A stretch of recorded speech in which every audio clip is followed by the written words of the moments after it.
Sobrang saya ko ngayon mga loves. Kasi may nagbigay sa akin ng Valentine's gift. Wow. Sobrang special siguro ako sa kanya kasi excited siyang bigyan ako. Ang layo-layo pa ng February 14, binigyan niya ako ng Valentine's gift. So, ano yung ini-expect nyo guys? Flowers, chocolates, perfume, char. So, ito yung binigay niya sa akin mga loves. Gusto niya palagi ako mabango. Ayaw na niya akong bigyan ng chocolate kasi lumabas pa yung ano ko.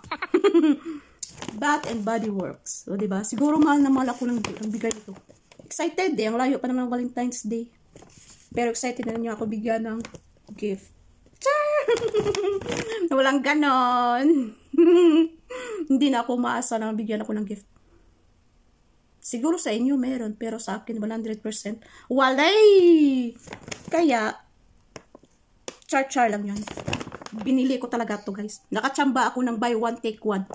Yes. Gusto nyo makita? Wag na.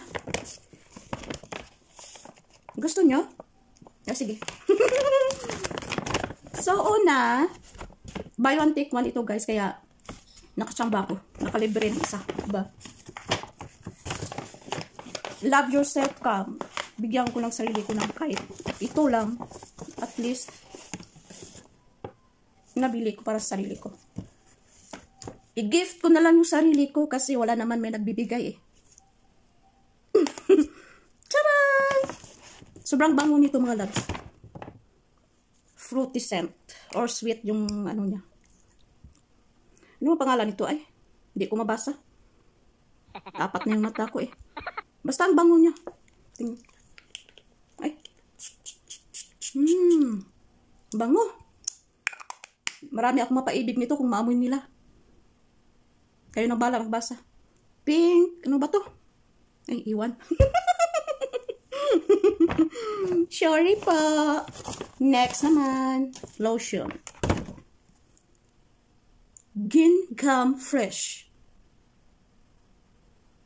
Body lotion. Buy one take one. Nakamura ako, diba? Ayan. So, yun lang. Share ko lang sa inyo yung nabili ko sa self ko. Sobrang babaw ng ligaya ko. Ayan. Advance Happy Valentine's sa inyong lahat. Bye-bye. Thanks for watching.